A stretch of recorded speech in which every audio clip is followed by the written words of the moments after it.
بسم اللہ الرحمن الرحیم۔ یہ سوال ہے، کیا نکاح والے ہی دن ولیمہ کرنا جائز ہے؟ ان الحمد للہ والصلاۃ والسلام علی رسول اللہ وبعد۔ ولیمہ عربی زبان کا لفظ ہے۔ ولیمے کا معنی ہے لغزشوں کا کفارہ۔ ایک فطرتی چیز ہے، جب آدمی کا نکاح ہوتا ہے تو کچھ باتیں ایسی ہو جاتی ہیں جو مناسب نہیں ہوتی۔ یہ شریعت ان جملوں کی اجازت نہیں دیتی، یا بسا اوقات دعائیں اذکار یاد نہیں رہتے،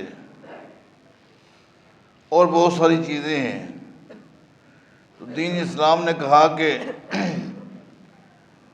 ایک دعوت ہے جس میں خاندان کو، دوستوں کو اور غریبوں کو بھی شامل کرنا ہے، تاکہ ان کا ایک کھانا بھی ہو جائے، دعوت بھی ہو جائے، اور دلہا دلہن کی شروع کے مجلس میں جو غلطیاں ہوئی ہیں ان کا ایک طرح کا کفارہ بھی ہو جائے۔ اس لیے اگر پہلے دن ہی نکاح بھی ہو گیا اور تخلیہ بھی مل گیا تو ولیمے کرنے میں کوئی حرج نہیں۔ ایسا ثابت ہے، نبی علیہ الصلوۃ والسلام سے بھی ثابت ہے۔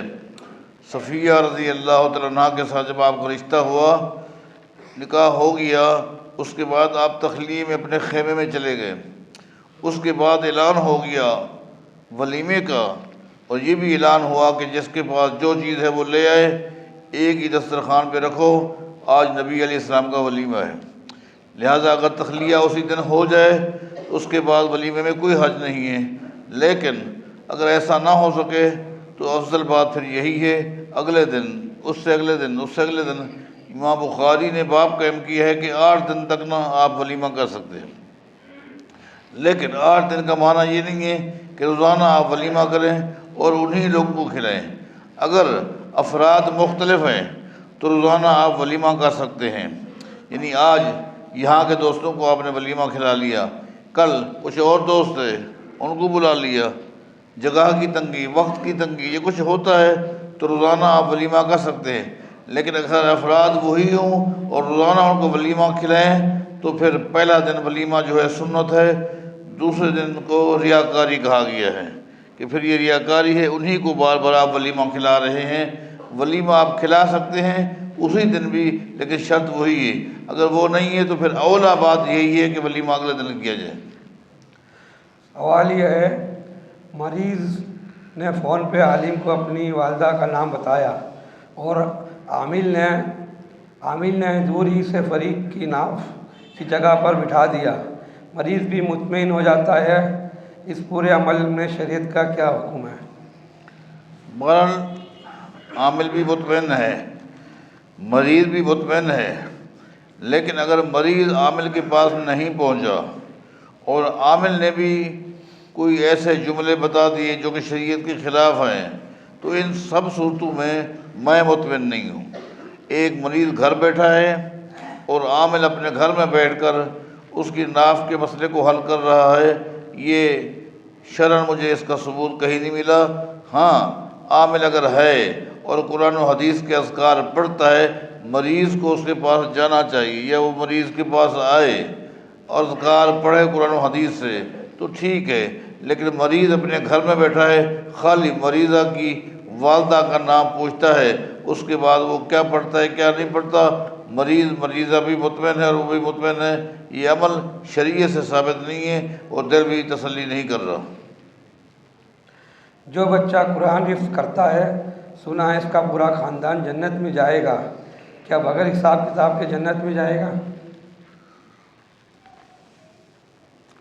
پورے خاندان کا تو میں نے کہیں نہیں پڑھا، 10 افراد کا احاطہ ہے احادیث میں۔ بعض محدثین نے ان احادیث پر بھی کلام کیے اور بعض اسے حسن کا درجہ سمجھتے ہیں۔ اگر اس کو حسن کا درجہ دے دیا جائے تو اس میں 10 افراد کا ہے جن پر ان کے گناہوں کی وجہ سے جہنم واجب ہو چکی تھی ان کے گناہوں کی وجہ سے۔ لیکن یہ سن لیں، جہنم میں جانے والے لوگ کئی طرح کے ہیں۔ کچھ ایسے ہیں جو ہمیشہ کے لیے جائیں گے، جنہوں نے واپس آنا ہی نہیں ہے، ان کے لیے نہ کوئی سفارش چلے گی، نہ کسی حافظ کی، نہ عالم کی، نہ خطیب کی، نہ اس کے تقوی، نہیں۔ جس پر جہنم واجب ہے یہ کون لوگ ہیں؟ جن کے عقیدے صحیح نہیں ہیں، اعمال کی کوتاہیوں کی وجہ سے جہنم واجب ہو گئی، اس کے واپس آنے کے چانس ہیں۔ جہنم واجب ہو چکی ہے، گناہ گار تھے، انہوں نے بڑے بڑے گناہ کیے لیکن عقائد صحیح تھے، جہنم میں جائیں گے، واپس آئیں گے ایک نہ ایک دن۔ اس طرح کے لوگوں کی سفارش احادیث سے ثابت ہے۔ اور اس حافظ کے بارے بھی بعض روایات جس کے بارے میں بتا چکا ہوں، اس میں یہی آتا ہے 10 افراد جو اپنے گناہوں کی وجہ سے جہنم کی سرٹیفکیٹ لے چکے ہوں گے، ان کی سفارش پر اللہ ان کو معاف فرما دے گا۔ سوال یہ ہے کہ امام صاحب نے ابھی ایک سلام پھیرا تھا اور ایک شخص آ کے جماعت میں شامل ہو گیا، اب یہ جماعت میں شامل ہے یا نہیں؟ جب امام صاحب ایک طرف سلام پھیر دے تو سمجھو کہ نماز مکمل ہو چکی، کیونکہ مطلقاً کوئی بھی نماز ہو، مطلقاً نماز چاہے وہ فرض ہو، سنت ہو، وتر ہو، عید کی نماز ہو، جنازے کی نماز ہو، صرف ایک طرف سلام پھیرنا یہ بھی احادیث صحیحہ سے ثابت ہے۔ لہذا ایک طرف سلام پھر گیا تو نماز مکمل ہو گئی، اب ایک طرف سلام پھرنے کے بعد جو آتا ہے وہ نماز میں شامل نہیں ہوا۔ ہم نے سنا ہے کہ بعض ائمہ اور محدثین مسجد میں آنے کے لیے خاص کپڑے پہنتے تھے، اس کی وضاحت فرمائیں۔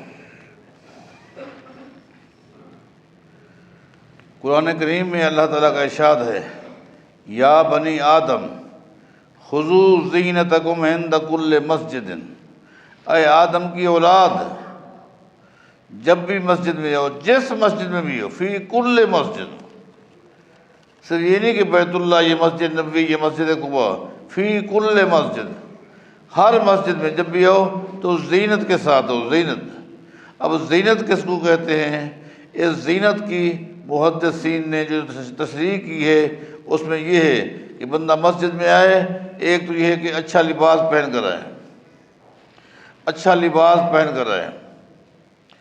ہاں، غالباً طبرانی میں ایک روایت موجود ہے ایک صحابی کے حوالے سے، سیدنا ابن سیرین رحمہ اللہ تابعی ہیں، وہ ایک صحابی کا ذکر کرتے ہیں، غالباً تمیم داری ہیں یہ کسی کا، کہ انہوں نے مسجد کے لیے ایک چادر خرید کی تھی یمن سے 1000 درہم کی۔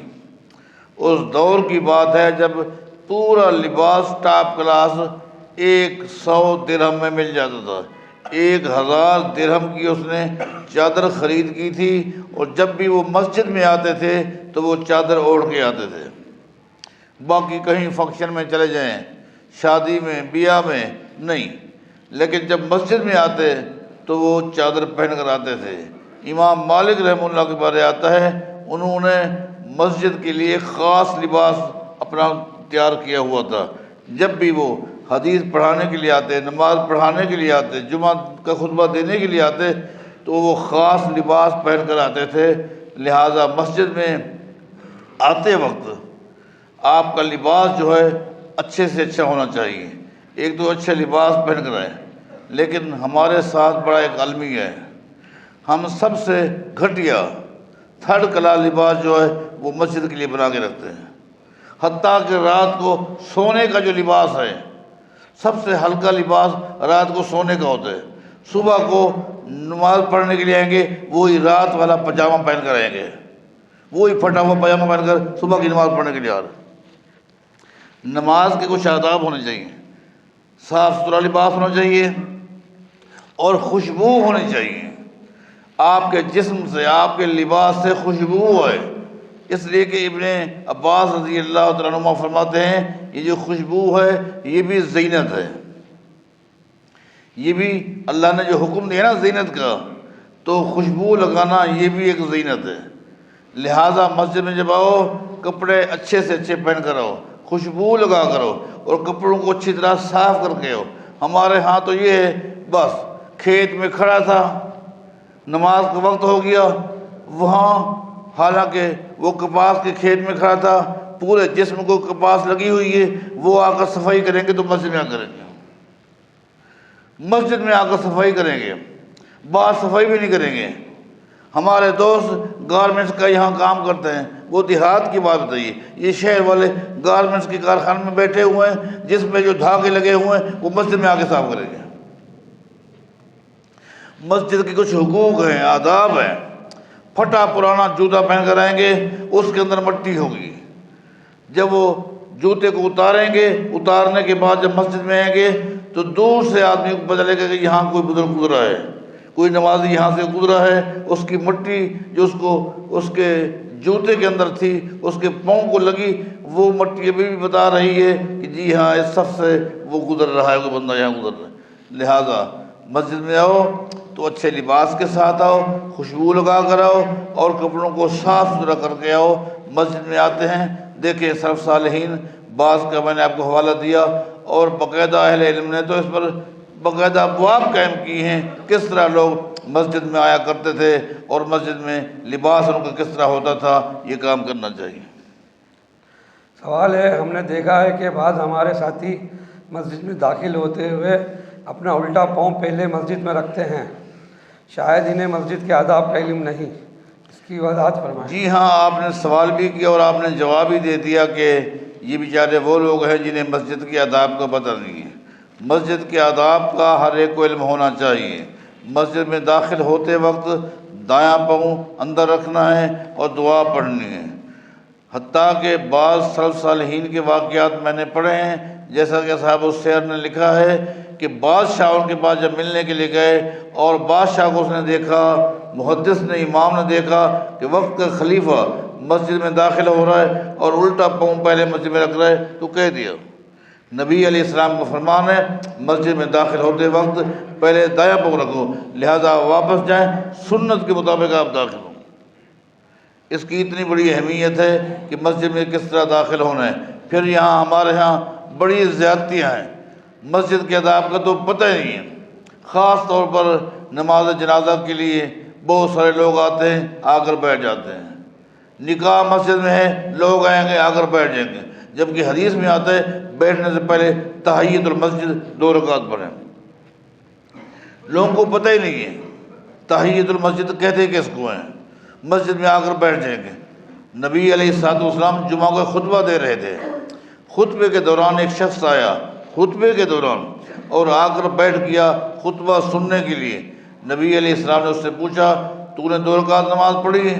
اس نے کہا نہیں۔ فرمایا نہیں، کھڑے ہو کر دوبارہ کھڑے ہو جاؤ اور 2 رکعت نماز پڑھو۔ یعنی تحیۃ المسجد کی اتنی بڑی اہمیت ہے، آپ نے خطبے کے دوران اس کو ٹوکا، اس نے نہیں پڑھی تھی، کھڑا کیا اور 2 رکعت تحیۃ المسجد ان سے پڑھوائی گئی۔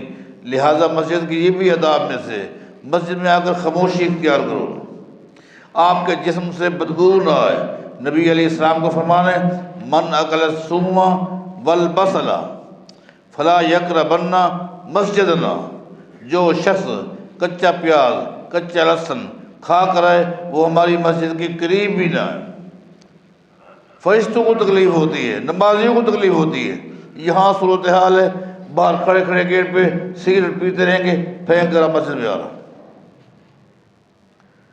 جیب میں سگریٹیں ہیں، نسوار ہیں۔ اللہ کے بندو آپ سمجھیں، دین اسلام نے مسواک کرنے کا حکم دیا، اس کی فضیلت بتائیے، لیکن آج ان چیزوں کا کوئی یعنی احساس ہی نہیں ہے، پرواہ ہی نہیں ہے۔ مسجد کے آداب کو نوٹ کیجئے اور اس کے مطابق آپ کو آنا چاہیے۔ قرآن و حدیث میں فی سبیل اللہ کا لفظ کن معنوں میں آیا ہے؟ فی سبیل اللہ کا جو لفظ ہے ایک جامع معنی لفظ ہے، ایک جامع معنی لفظ ہے۔ فی سبیل اللہ کا لفظ قرآن و حدیث میں جو آیا ہے، کہیں یہ مجاہدین کے لیے آیا ہے، جہاد کے لیے آیا ہے، کہیں یہ لفظ طلباء کے لیے، دین پڑھنے والے اور پڑھانے والوں کے لیے آیا ہے۔ نبی علیہ السلام کا فرمان ہے جو ہماری مسجد میں دین پڑھنے کے لیے آتا ہے یا پڑھانے کے لیے آتا ہے، سمجھو کہ وہ فی سبیل اللہ میں ہے۔ گویا دین پڑھنے والا دین پڑھانے والا، یہ بھی فی سبیل اللہ میں ہے۔ اسی طرح حج کے لیے بھی فی سبیل اللہ کا لفظ ہے، حج کے لیے بھی فی سبیل اللہ کا لفظ ہے۔ جو حج کرنے کے لیے گیا ہے وہ بھی فی سبیل اللہ میں، اس کا جانا، اس کا آنا، اس کا سفر، اس کا عمل بھی فی سبیل اللہ میں ہے۔ مسجد میں نماز پڑھنے کے لیے آنا، اس کے لیے تو باقاعدہ امام بخاری جیسے محدث نے باقاعدہ باب قائم کیے ہیں، باب ثواب المشی الی صلاۃ الجمعہ، جمعہ کی نماز کے لیے چل کے جانے کا ثواب کیا ہے، یہ باب قائم کیا۔ اور حدیث کیا لکھی گئی؟ فرمایا، اللہ کے نبی کا فرمان ہے، مغبرت قدم عبد فی سبیل اللہ فتمسہم النار، جس آدمی کے پاؤں کے اوپر فی سبیل اللہ میں مٹی پڑ جاتی ہے، اللہ تعالیٰ ان پاؤں پر جہنم کی آگ کو حرام کر دیتے ہیں۔ اب امام بخاری نے باب کیا قائم کیا اور حدیث کیا بیان کی؟ باب کے باب ثواب المشی الی صلاۃ الجمعہ، جمعہ کی نماز کے لیے چل کے جانے کا ثواب۔ حدیث کیا لائی کہ گرد و غبار پاؤں پہ پڑا، اللہ نے جہنم حرام کر دی۔ مانا ایک آدمی گھر سے، دفتر سے، کارخانے سے، کھیت سے، کہیں سے نماز پڑھنے کے لیے مسجد میں آ رہا ہے، یہ بھی فی سبیل اللہ ہے، یہ بھی فی سبیل اللہ کا لفظ۔ تو فی سبیل اللہ کا لفظ جو ایک جامع معنی لفظ ہے۔ حدیث میں آتا ہے نبی علیہ السلام کے ساتھ صحابہ کرام بیٹھے تھے، وہاں سے اچانک ایک شخص گزرا، بڑا مضبوط جوان تھا، طاقتور تھا، صحت مند تھا۔ اس صحت مند نوجوان کو دیکھ کر صحابہ کرام کہنے لگے، لو کان ھذا فی سبیل اللہ، کاش یہ جوان فی سبیل اللہ میں استعمال ہوتا۔